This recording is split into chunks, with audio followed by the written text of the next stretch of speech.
ইরানে হামলার দায়িত্ব একাই নিলেন ডোনাল্ড ট্রাম্প। যুক্তরাষ্ট্র ইসরায়েল যৌথ অভিযানে মধ্যপ্রাচ্য উত্তপ্ত। ইরানের সর্বোচ্চ নেতৃত্বে মোজতবা খামেনি। যুক্তরাষ্ট্র ইসরায়েল হামলার মাঝেই ক্ষমতার নতুন অধ্যায়। গাজায় তীব্র খাদ্য সংকট, সীমান্ত বন্ধে 20 লাখ মানুষ দুর্ভিক্ষের মুখে। ইরান যুক্তরাষ্ট্র সংঘাত, 4-5 সপ্তাহের আশ্বাস, বাস্তবে দীর্ঘায়িত যুদ্ধের সতর্কতা।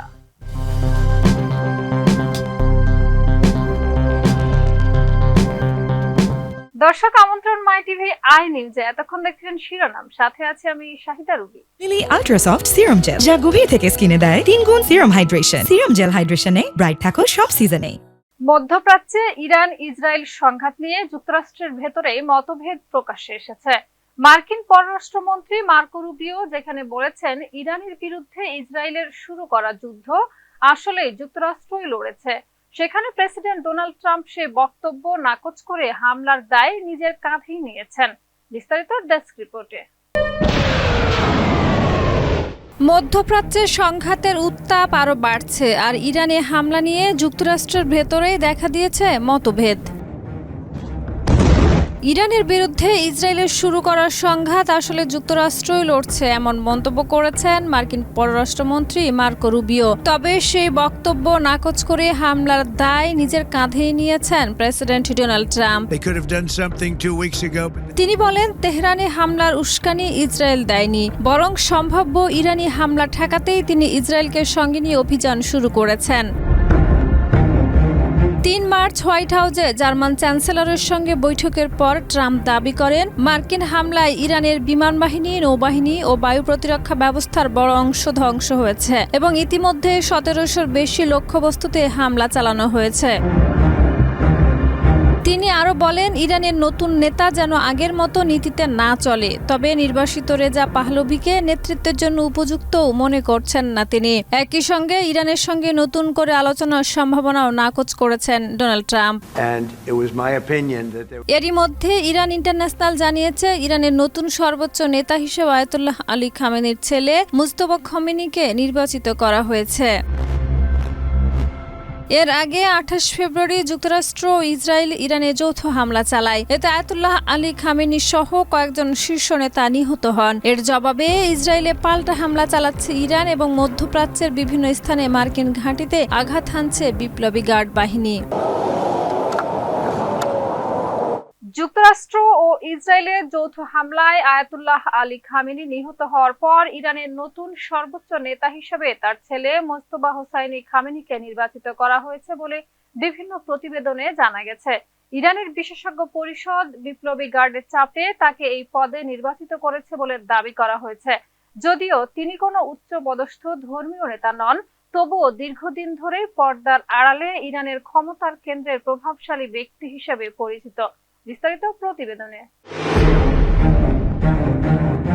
ইরানের সর্বোচ্চ নেতা আয়াতুল্লাহ আলী খামেনি যুক্তরাষ্ট্র ও ইসরায়েলের যৌথ হামলায় নিহত হওয়ার পর তার ছেলে মোজতবা হোসাইনি খামেনিকে নতুন সর্বোচ্চ নেতা হিসেবে নির্বাচিত করা হয়েছে। ইরানের বিশেষজ্ঞ পরিষদ বিপ্লবী গার্ডের চাপের মুখে সিদ্ধান্ত নিয়েছে বলে আন্তর্জাতিক সংবাদ মাধ্যমের খবরে বলা হয়েছে। 56 বছর বয়সী মোজতবা খামেনি প্রয়াত নেতার দ্বিতীয় ছেলে। তিনি ইরানের বিপ্লবী গার্ড কর্পসের সঙ্গে ঘনিষ্ঠ এবং দীর্ঘদিন ধরে পর্দার আড়ালে দেশের ক্ষমতার কেন্দ্রে প্রভাবশালী ব্যক্তি হিসেবে পরিচিত। যদিও তিনি কোনো উচ্চপদস্থ ধর্মীয় নেতা নন এবং কখনো আনুষ্ঠানিক সরকারি পদে অধিষ্ঠিত হননি, তবুও তার প্রভাব রাজনৈতিক ও সামরিক ক্ষেত্রে স্পষ্ট। দীর্ঘদিন ধরে ধারণা করা হচ্ছিল যে মোজতবা তার বাবার উত্তরসূরি হবেন, তবে অনেক বিশেষজ্ঞ এ বিষয়ে সন্দিহান ছিলেন এবং খামেনি নিজেও গত বছর সম্ভাব্য উত্তরসূরির তালিকায় তার ছেলের নাম অন্তর্ভুক্ত করেননি। ইরানের শিয়া ধর্মীয় কাঠামোয় পিতা পুত্রের নেতৃত্বকে সাধারণত ইতিবাচকভাবে দেখা হয় না। ব্যক্তিগত জীবনে মোজতবা জাহরা হাদ্দাদ আদেলের সঙ্গে বিবাহিত ছিলেন, যিনি 2026 সালে হামলায় নিহত হন। তাদের 3 সন্তান রয়েছে। 2019 সালে যুক্তরাষ্ট্র মোজতবা খামেনির উপর নিষেধাজ্ঞা আরোপ করেছিল, তবে তিনি আন্তর্জাতিক বাজারে একটি বড় সম্পদ নেটওয়ার্ক গড়ে তুলেছেন।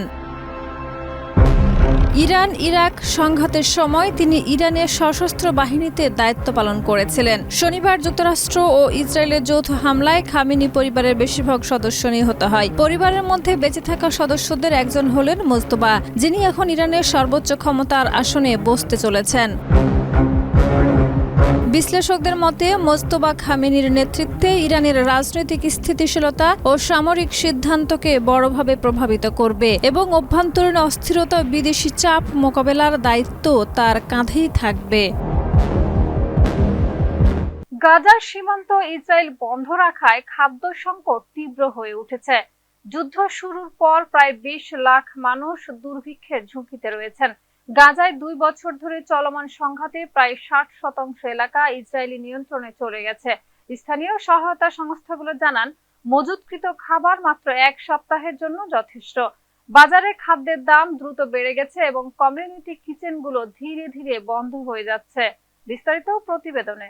গাজায় প্রায় 20 লাখ মানুষ নতুন তীব্র খাদ্য সংকটের মুখে পড়েছেন। ইরান ও ইসরায়েল মার্কিন জোটের সংঘাত শুরুর পর ইসরায়েল গাজার সীমান্ত অনির্দিষ্টকালের জন্য বন্ধ ঘোষণা করেছে। এর ফলে খাদ্য ও ত্রাণ সরবরাহ এখন সম্পূর্ণরূপে বন্ধ। দ্য গার্ডিয়ান জানিয়েছে, গাজায় 2 বছর ধরে চলমান সংঘাতের মধ্যে প্রায় 60% এলাকা ইসরায়েলি বাহিনীর নিয়ন্ত্রণে চলে গিয়েছে। ফলে স্থানীয়দের খাদ্য চাহিদা প্রায় পুরোটা বাইরে থেকে আসে। সহায়তা সংস্থা ওয়ার্ল্ড সেন্ট্রাল কিচেন জানাচ্ছে, তাদের প্রতিদিন 10 লাখ প্যাকেট খাবার সরবরাহ প্রয়োজন, কিন্তু সীমান্ত বন্ধ থাকায় রসদ দ্রুত শেষ হওয়ার উপক্রম। কমিউনিটি বেকারিগুলোতে কেবল 10 দিনের মতো ময়দা মজুত রয়েছে। বিশেষজ্ঞরা বলছেন, গাজায় মাত্র 1 সপ্তাহের তাজা খাবারের মজুত রয়েছে। ইরানের উপর ইসরায়েলের হামলার খবর ছড়িয়ে পড়ার পর বাজারে খাদ্যের দাম দ্রুত বেড়ে গিয়েছে। 25 কেজি ময়দার দাম মাত্র 1 সপ্তাহে 3 গুণ বৃদ্ধি পেয়েছে। চিনি, ডায়পার ও রান্নার তেলের মতো অন্যান্য পণ্যের দামও দ্বিগুণ হয়েছে। স্থানীয়রা জানিয়েছেন, গোলাবর্ষণ থেকে নিরাপদ থাকলেও খাবারের অভাব সবচেয়ে বড় উদ্বেগ। অনেকের বাড়িঘর ধ্বংস, কর্মসংস্থান হারানোয় তারা ত্রাণ ছাড়া নিজস্বভাবে খাবার মজুত করতে পারছেন না। নরওয়েজিয়ান রিফিউজি কাউন্সিলের প্রধান জ্যান এগেল্যান্ড মন্তব্য করেছেন, ইসরায়েল আন্তর্জাতিক আইন অনুযায়ী বেসামরিকদের জন্য পর্যাপ্ত খাদ্য সরবরাহ নিশ্চিত করার দায়িত্বে বাধ্য। সীমান্ত বন্ধ থাকলে ত্রাণের ঘাটতি এবং বাজারের অস্বাভাবিক মূল্যবৃদ্ধি বেসামরিকদের জন্য বিপজ্জনক পরিস্থিতি তৈরি করবে। জাতিসংঘের প্রতিবেদনে বলা হয়েছে, গাজার 5 জনের মধ্যে 4 জন ইতিমধ্যে তীব্র খাদ্য অনিরাপত্তার মুখে। ইসরায়েল জানিয়েছে, বিদ্যমান মজুদ কিছুদিনের জন্য পর্যাপ্ত এবং মঙ্গলবার থেকে পর্যায়ক্রমে ত্রাণ প্রবেশের জন্য কেরেম শালম ক্রসিং খুলে দেওয়ার পরিকল্পনা রয়েছে। এই সংকটের মধ্যে গাজাবাসীর ভবিষ্যৎ এখন অনিশ্চিত। খাবার পৌঁছানো না হলে সংঘাতের পাশাপাশি দুর্ভিক্ষ বেসামরিকদের উপরে ভয়াবহ প্রভাব ফেলতে পারে। ইরানে যুক্তরাষ্ট্র ও ইসরায়েলের হামলায় খামেনি ও শীর্ষ কর্মকর্তারা নিহত হয়েছেন। হামলার লক্ষ্য ইরানের পারমাণবিক ও সামরিক সক্ষমতা ধ্বংস করা, শাসন পরিবর্তন ও আঞ্চলিক হুমকি কমানো। পাল্টা হামলায় মধ্যপ্রাচ্যের 7টি দেশে মার্কিন স্থাপনা ক্ষতিগ্রস্ত হয়েছে। বিশ্লেষকরা সতর্ক করছেন, জনসাধারণের অসন্তোষ ও আঞ্চলিক বিশৃঙ্খলা অভিযানকে জটিল করে তুলতে পারে। আরো থাকছে প্রতিবেদনে। মধ্যপ্রাচ্যে ইরান ও যুক্তরাষ্ট্র ইসরায়েলের চলমান সংঘাত নিয়ে বিশ্বজুড়ে প্রশ্ন উঠেছে, এই সংঘাত কতদিন স্থায়ী হতে পারে? মার্কিন প্রেসিডেন্ট ডোনাল্ড ট্রাম্প বলেছেন, বর্তমান অভিযান 4 থেকে 5 সপ্তাহের মধ্যে শেষ হওয়ার পরিকল্পনা। তবে মার্কিন সামরিক সক্ষমতা থাকায় এটি আরও দীর্ঘায়িত হতে পারে। তিনি সতর্ক করেছেন, আক্রমণ এখনও সর্বাধিক শক্তিতে সম্পূর্ণরূপে শুরু হয়নি এবং বড় ঢেউ শিগগিরই আসছে। প্রেসিডেন্ট ডোনাল্ড ট্রাম্প ইরানের হামলার মাধ্যমে শাসন পরিবর্তন, পারমাণবিক অস্ত্র নির্মাণ রোধ এবং আঞ্চলিক হুমকি কমানোর লক্ষ্য রেখেছেন। ট্রাম্প দাবি করছেন, ইরানে হামলা ছিল যুক্তরাষ্ট্রের জন্য সেরা সুযোগ, যা এক অসুস্থ ও হুমকিপূর্ণ শাসন ব্যবস্থা থেকে মুক্তি দেওয়ার প্রচেষ্টা। এই হামলার নাম দেওয়া হয়েছে এপিক ফিউরি, আর ইসরায়েলের অপারেশনের নাম রোরিং লায়ন। আয়াতুল্লাহ আলী খামেনির মৃত্যুর পর তেহরানে গঠিত হয়েছে অস্থায়ী পরিচালনা পরিষদ, যেখানে প্রবীণ রাজনীতিবিদ রশিদ আলী লারিজানি নেতৃত্ব দিচ্ছেন। যদিও দেশ জুড়ে শোক এবং বিশৃঙ্খলা বিরাজ করছে, ইরান এখনো পুরোপুরি অচল নয়।